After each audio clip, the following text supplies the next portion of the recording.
مولانا مفتی محمد عالمگیر صاحب کو کہ وہ تشریف لا کر قرآن و سنت کی روشنی میں اپنی قیمتی اور بصیرت افروز کلمات سے اس محفل کو فیضیاب فرمائیں۔ ہم اللہ رب العزت سے دعا گو ہیں کہ وہ حضرت کے علم و عمل میں دوام عطا فرمائے اور ان کے فیوز و برکات کو عام کرے اور ہمیں ان کے مواضع حسنہ سے بھرپور فائدہ اٹھانے کی توفیق عطا فرمائے۔ سامعین اکرام پوری توجہ اور دلوں کو حاضر کر کے استفادہ فرمائیں۔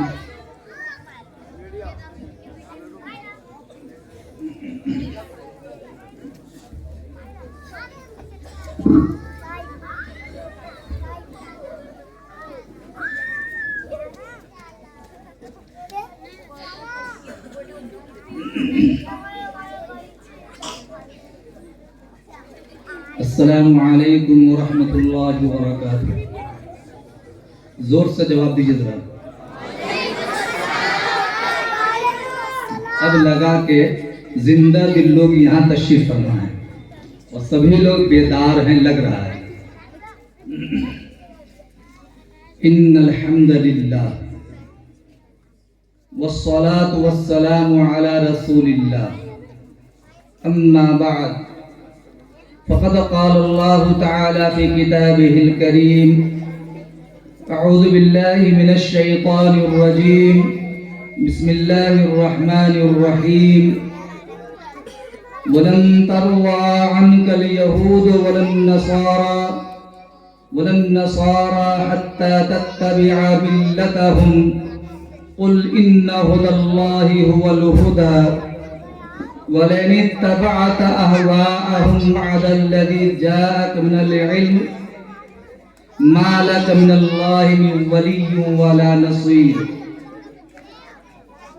وقال تعالى ولا تتبعوا أهواء قوم قد ضلوا من قبل وأضلوا كثيرا وضلوا عن سواء السبيل صدق الله العظيم۔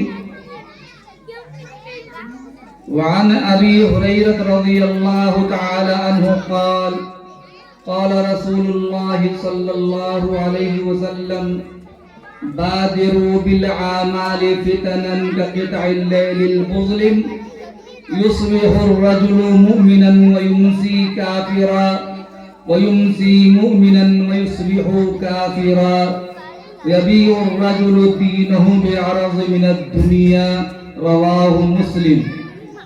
صدق اللہ العظیم صدق رسولہ النبی الکریم۔ شب سیاہ میں گم ہو گئی ہے راہ حیات، شب سیاہ میں گم ہو گئی ہے راہ حیات، قدم سنبھل کر اٹھاؤ بہت اندھیرا ہے۔ خرد نے کہہ بھی دیا لا الہ تو کیا حاصل، دل و نگاہ مسلمان نہیں تو کچھ بھی نہیں۔ صدر اجلاس غازی ملت حضرت مولانا غازی ولی چشتی دعوت برکاتہ العالیہ و دیگر اساتذین علم و فضل، معزز و مکرم سامعین و حاضرین، اپنے اپنے گھروں میں تشریف فرما پردہ نشین ماں اور بہنیں، محمد کی محبت دین حق کی شرط اول ہے، محمد کی محبت دین حق کی شرط اول ہے، اسی میں ہو اگر خامی تو سب کچھ نامکمل ہے، سب کچھ نامکمل ہے۔ اسی لیے کہتا ہوں قوت عشق سے ہر پست کو بالا کر دے، قوت عشق سے ہر پست کو بالا کر دے، دہر میں اسم محمد سے اجالا کر دے صلی اللہ علیہ وسلم۔ آج کی اس بابرکت اجلاس میں اللہ رب العالمین کا قرآن ہوگا، سید الکونین رحمت للعالمین کا فرمان ہوگا اور صالح معاشرہ میں نوجوانوں کے کردار کے عنوان پر بیان ہوگا۔ عزیز دوستو، نسائی شریف جلد نمبر 1 صفحہ نمبر 145، شعب الایمان للبیہقی جلد نمبر 3 صفحہ نمبر 210، حدیث نمبر 2554 پہ حضور کے لاڈلے خادم صحابی رسول حضرت انس بن مالک رضی اللہ تعالی عنہ کی روایت ہے۔ نبی اکرم صلی اللہ علیہ وسلم نے ارشاد فرمایا، من صلی علی صلاۃ واحدۃ صلی اللہ علیہ 10 صلوات وحطت عنہ 10 خطیات ورفعت لہ 10 درجات۔ ہمارے اور آپ کے آقا تاجدار مدینہ محمد عربی صلی اللہ علیہ وسلم نے ارشاد فرمایا، جو کوئی بندہ مجھ پر 1 مرتبہ درود و سلام کا نذرانہ پیش کرے گا، اللہ تعالی اس پر 10 مرتبہ رحمت نازل فرمائے گا اور اس کے 10 خطاؤں کو درگزر کر دے گا اور اس کے لیے 10 درجات بلند کرے گا۔ لہذا ہم اور آپ اس بابرکت محفل میں بلند آواز 1 مرتبہ نبی اکرم صلی اللہ علیہ وسلم کی خدمت میں درود و سلام کا نذرانہ پیش کریں۔ اللہم صلی علی سیدنا محمد وعلی آل سیدنا محمد وبارک وسلم۔ معزز حاضرین، اللہ رب العزت نے سب سے پہلے فرد واحد ابو البشر سیدنا آدم علی نبینا علیہ السلام کو پیدا فرمایا۔ پھر آدم علیہ السلام کی دائیں پسلی سے اللہ رب العزت نے دائیں حوا کو پیدا فرمایا۔ ان دونوں کے ذریعے سے اللہ تعالیٰ نے اس کارگہ عالم یعنی دنیا کو آباد کیا اور بسایا۔ قرآن کریم کے 4 پارے میں سورہ نساء کے پہلے رکوع میں آیت نمبر 1 میں اللہ تعالیٰ نے ارشاد فرمایا، یا ایھا الناس اتقوا ربکم الذی خلقکم من نفس واحدہ وخلق منها زوجها وبث منهما رجالا كثيرا ونساء واتقوا الله الذي تساءلون به والارحام ان الله كان عليكم رقيبا۔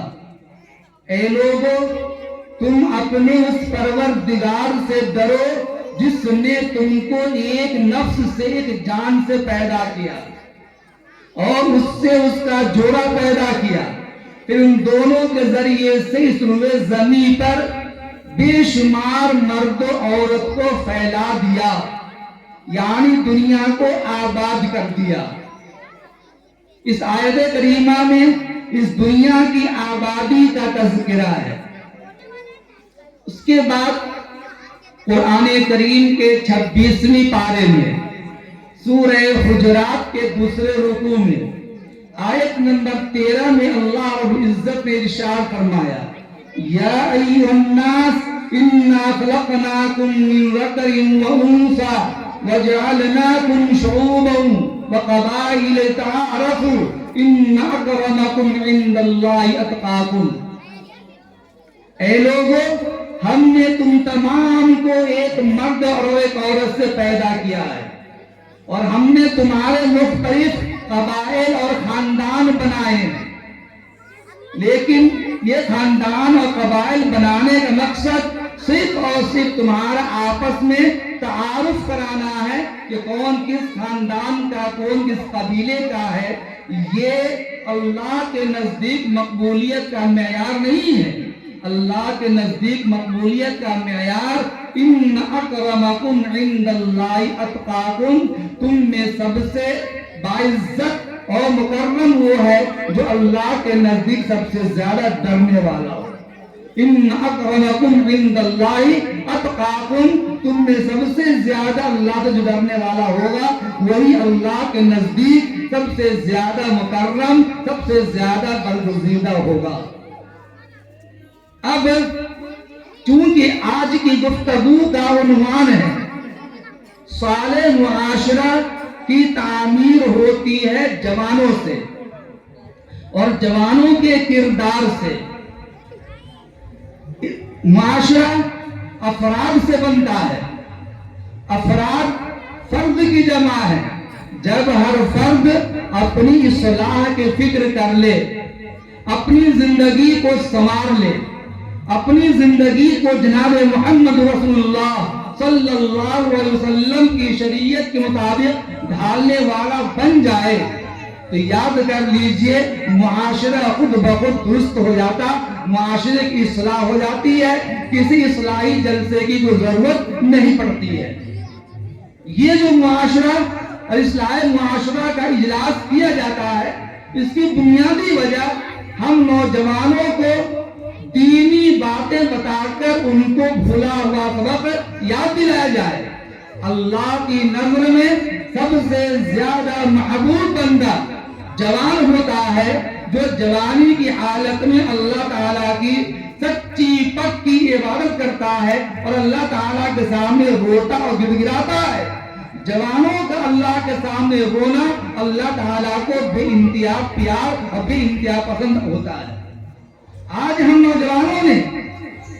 جوانوں نے اپنی زندگی میں دنیا کے مشاغل کو اللہ کی عبادتوں میں رکاوٹ کا ذریعہ بنا دیا ہے. نماز کیوں نہیں پڑھتے؟ تو کاروبار ہے. نماز کیوں نہیں پڑھتے؟ دکانداری ہے. مسجد میں کیوں نہیں آتے؟ فیکٹری جانا ہے. قرآن کیوں نہیں پڑھتے؟ اسکول کی تعلیم سامنے درپیش ہے. دنیا کے جھمیلوں کو اپنی تعلیم کے لیے رکاوٹ کا باعث مانتا ہے. میں آپ کو دکھانا چاہتا ہوں اس دنیا کے اندر اس دھرتی پہ ایسے لوگ گزرے ہیں اسی ہندوستان کی دھرتی پر جنہوں نے تخت شاہی پر حکومت کرتے ہوئے، ہندوستان کی سرزمین پہ حکومت کرتے ہوئے، فتوحات کے دروازے کھولتے ہوئے انہوں نے کبھی نماز قضا نہیں کی، کبھی غیر محرم عورتوں پہ شہوت کی نگاہ نہیں ڈالی. دنیا کے جھمیلوں نے انہیں نماز سے نہیں روکا. خواجہ قطب الدین بختیار کاکی رحمت اللہ علیہ نام سنا ہوگا آپ نے. دہلی کی سرزمین پہ آج ان کا مزار ہے. بندے ناچیز کو بار بار ان کے مزار پہ جا کر فاتحہ پڑھنے کا اتفاق ہوا ہے. قطب الدین بختیار کاکی رحمت اللہ علیہ دہلی کی سرزمین پر آرام فرما رہے ہیں. جب ان کا انتقال ہوا تو اوکھلا کی سرزمین کے میدان میں قطب مینار کے سامنے جنازہ رکھا گیا.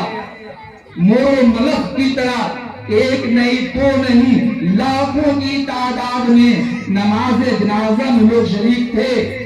جنازہ رکھ دیا گیا.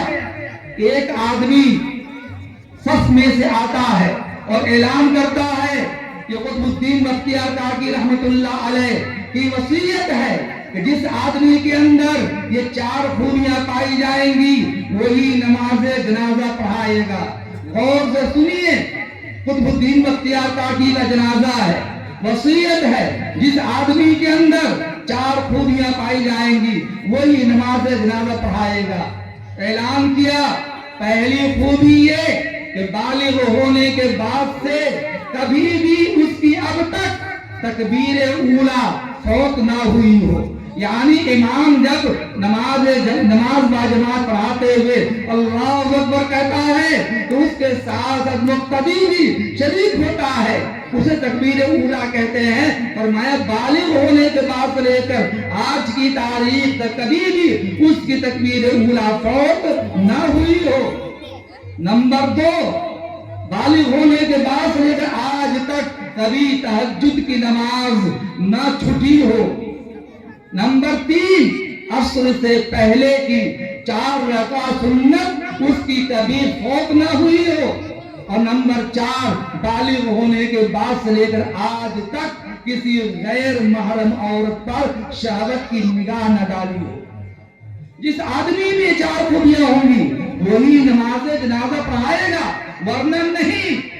جب یہ اعلان ہوا سناٹا چھا گیا، سانپ سون گیا، ایک دوسرے کا چہرہ تکنے لگے۔ حیران کون آدمی ہو سکتا ہے جس کے اندر یہ 4 خوبیاں پائی جا سکتی ہو کہ بالغ ہونے کے بعد سے لے کر آج تک تکبیر اولیٰ فوت نہ ہوئی ہو، تہجد کی نماز قضا نہ ہوئی ہو، عصر سے پہلے کی سنت غیر مؤکدہ نہ چھوٹی ہو، اور کسی غیر محرم عورت پر شہوت کی نگاہ نہ ڈالی ہو۔ سناٹا چھا گیا۔ آدھا پون گھنٹہ گزرنے کے بعد صفوں کو چیرتا ہوا ایک نقاب اوڑھے ہوئے ایک آدمی آتا ہے، اور آ کر قطب الدین بختیار کاکی رحمت اللہ علیہ کے جنازے سے کفن کو چہرے سے ہٹاتا ہے، پیشانی کو بوسہ دیتا ہے۔ یہ درست ہے یا نہیں؟ بس یہاں پر یہ نہیں ہے، یہاں یہ کہنا ہے کہ وہ آدمی جو نقاب پہن کر آیا تھا وہ قطب الدین بختیار کاکی رحمت اللہ علیہ کے چہرے سے کفن کو ہٹاتا ہے، پیشانی کو بوسہ دیتا ہے، اور ایک نگاہ آسمان کو اٹھاتا ہے، پھر قطب الدین بختیار کاکی کے چہرے کو دیکھتا ہے، اور اس میں وہ کہتا ہے اے قطب الدین بختیار کاکی، آج تک جو راز میں تھا اللہ جانتا تھا یا میں جانتا تھا، آج تیری وجہ سے وہ راز فاش ہو رہا ہے، وہ راز کھل رہا ہے۔ اس کے بعد مجمع کی طرف متوجہ ہوتے ہیں اور اپنے چہرے سے نقاب کو ہٹاتے ہیں، تو دیکھا گیا کہ وہ آدمی کوئی مولوی نہیں تھا، وہ کوئی مفتی نہیں تھا، وہ کوئی حافظ نہیں تھا، وہ کوئی قطب نہیں تھا، کوئی عام ولی نہیں تھا، وہ اپنے وقت کا دہلی کے تخت کے اوپر حکومت کرنے والا شمس الدین التمش علیہ الرحمہ دہلی کا بادشاہ تھا۔ وہ یہ کہتا ہے لوگوں میں اللہ کو گواہ بنا کے کہہ رہا ہوں، قسم خدا کی میرے اندر یہ 4 خوبیاں ہیں۔ میں نے بالغ ہونے کے بعد سے کبھی میں تکبیر اولیٰ فوت نہیں ہوئی ہے، کبھی تہجد کی نماز نہیں چھوٹی ہے، عصر سے پہلے کی سنت کبھی قضا نہیں ہوئی ہے، اور پھر یہ کہا کہ کبھی بالغ ہونے کے بعد سے غیر محرم عورت پر شہوت کی نگاہ میں نے نہیں ڈالی ہے۔ اس کے بعد نماز جنازہ پڑھاتے ہیں۔ میرے دوستو، یہ ہمارے وہ مقتدا اور ہمارے پیشوا ہیں کہ جنہوں نے ہمیں سبق دیا ہے کہ بھری جوانی میں جس میں شہوت کا غلبہ ہوتا ہے، جس میں ضروریات ہوتی ہے، دنیا کی حاجتیں ہوتی ہیں اور ڈھیر سارے لوازمات ہوتے ہیں، اس کے باوجود انسان اگر اللہ تعالیٰ کے سامنے جھکنا چاہے تو پھر ہمارے لیے جھکنا آسان ہے۔ لیکن آج جیسا کہ ہم سے پہلے کے مقررین نے فرمایا کہ جوانوں، تیری زندگی میں جو مصیبتیں آ رہی ہیں، جو پریشانیاں آ رہی ہیں، اللہ کو بھلا دینے کی وجہ سے، اللہ کے سامنے نہ جھکنے کی وجہ سے۔ شاعر کہتا ہے تیرے اعمال سے ہے تیرا پریشان ہونا، تیرے اعمال سے ہے تیرا پریشان ہونا، ورنہ مشکل نہیں، مشکل کا آسا ہونا۔ پوری دنیا پہ حکومت ہو تیری اے مسلم، تو سمجھ جائے اگر اپنا مسلمان ہونا۔ عزیز دوستو، ہمارے اندر آج نوجوان کو چاہیے کہ مسجد کو آباد کرے، اپنی پیشانی کو اللہ کے سامنے جھکائے، اپنے اخلاق کو درست کرے، ظاہری سیرت کو، اپنی رفتار، گفتار، کردار، تمام چیزوں کو اس طرح سنوار کر پیش کرے کہ دنیا والے یہ سمجھے کہ یہ مسلمان جا رہا ہے، جس کو دیکھ کر کے دوسرے مسلمان کو سمجھ میں آ جائے کہ ہاں یہ مسلمان ہے۔ میں واقعہ سناتا ہوں۔ علامہ انور شاہ کشمیری رحمت اللہ علیہ، حضرت علامہ کشمیری کے بہت بڑے معتقد ہیں، عاشق ہیں، دیوانہ ہیں۔ وہ علامہ کشمیری رحمت اللہ علیہ بمبئی کی ایئرپورٹ پہ جب باہر نکل رہے تھے تو اس جگہ ایک آدمی کھڑا ہے، غیر آدمی ہے، نوجوان خوبرو کھڑا ہے۔ علامہ کشمیری سے پوچھا، پہلے آپ کون ہو؟ علامہ کشمیری نے جواب نہیں دیا. علامہ کشمیری نے پہلے ٹکٹ دیا. یہ ٹکٹ لو نام ہے، وہ ٹکٹ نہیں لیا. وہ دیکھتا رہا، چہرہ دیکھ رہا ہے، غور کر رہا ہے، حیران پریشان ہے. اس کے بعد پوچھا کہ آپ کون ہیں؟ علامہ کشمیری نے فرمایا میں محمد انور ہوں. تو وہ جوان کہتا ہے غیر آدمی آپ چھوٹے انور ہیں یا بڑے انور ہیں؟ تو علامہ کشمیری نے فرمایا میں چھوٹا انور ہوں. تو وہ آدمی قدموں میں گر کر کہتا ہے قسم خدا کی، جب چھوٹے انور کے چہرے میں اتنا نور ہے، اتنی تابانی ہے، اتنی چمک ہے، تو بڑے انور جناب محمد رسول اللہ صلی اللہ علیہ وسلم کے چہرے میں کتنا نور رہا ہوگا، کتنی چمک اور کتنی تابانی رہی ہوگی. وہ آدمی علامہ کشمیری کے ہاتھ کو چومتا ہے، پیشانی کو بوسہ دیتا ہے اور یوں کہتا ہے کہ حضرت میں چاہتا ہوں کہ آپ کے ہاتھ پر دین متین، دین اسلام کو قبول کر لوں اور لا الہ الا اللہ پڑھ لوں. علامہ کشمیری نے فرمایا سائڈ میں آؤ. اس کے بعد وہ سائڈ میں آتے ہیں. علامہ کشمیری رحمۃ اللہ علیہ نے اسے کلمہ پڑھایا اور وہ جوان علامہ کشمیری کے چہرے کو دیکھ کر کلمہ طیبہ پڑھتے ہوئے دائرہ اسلام میں داخل ہو گیا. عزیز دوستو، ہمارے لیے آئیڈیل زندگی کے تمام مراحل میں سید الکونین محمد عربی صلی اللہ علیہ وسلم ہے. قرآن کریم کے 21ویں پارے میں سورہ احزاب کے 3 رکوع میں آیت نمبر 21 میں اللہ تعالی نے ارشاد فرمایا لقد کان لکم فی رسول اللہ اسوۃ حسنہ، تمہارے لیے سب سے بہترین نمونہ سرکار مدینہ محمد عربی صلی اللہ علیہ وسلم کی ذات میں ہے. کی محمد سے وفا تو نے تو ہم تیرے ہیں، یہ جہاں چیز ہے کیا لوح و قلم تیرے ہیں. سرکار مدینہ صلی اللہ علیہ وسلم کی پیروی جو کرتے جوانوں، شادی کے اعتبار سے، بیاہ کے اعتبار سے، سونے کے اعتبار سے، کھانے پینے کے اعتبار سے، رہن سہن کے اعتبار سے آج ہمارے جوانوں کا حال کیا ہے؟ ہم نے آج سرکار مدینہ محمد عربی صلی اللہ علیہ وسلم کو، صحابہ کرام کو، ہم نے اکابرین علماء کو، تابعین کو، محدثین کو، کتب الابدال کو، بزرگوں کو فراموش کر دیا ہے اور ہم نے یہود و نصارہ کو اپنا مقتدا بنا لیا ہے، ان کو پیشوا بنا لیا ہے. ہم نے کھانے کے اعتبار سے، پینے کے اعتبار سے، پہناوے کے اعتبار سے، سر کے بال رکھنے کے اعتبار سے، بچوں کی تربیت کے اعتبار سے، تعلیم کے اعتبار سے ہم نے جناب محمد رسول اللہ صلی اللہ علیہ وسلم اور اپنے بزرگوں کے طریقے کو چھوڑ دیا اور یہود و نصارہ کے طریقے کو اختیار کر دیا. جبکہ قرآن نے ہمیں یہود و نصارہ کی پیروی کرنے سے سختی سے منع کر دیا ہے. قرآن کریم کے پہلے پارے میں سورہ بقرہ کے 14ویں رکوع میں آیت نمبر 120 میں اللہ رب العزت نے ارشاد فرمایا وَلَن تَرْضَىٰ عَنْكَ الْيَهُودُ وَلَا النَّصَارَىٰ حَتَّىٰ تَتَّبِعَ مِلَّتَهُمْ. لوگوں، یہ دنیا میں دنیا بسنے والے یہود و نصارہ تم سے ہرگز خوش نہیں ہو سکتے جب تک کہ تم ان کی پیروی نہ کرنے لگو. حَتَّىٰ تَتَّبِعَ مِلَّتَهُمْ قُلْ إِنَّ هُدَى اللَّهِ هُوَ الْهُدَىٰ.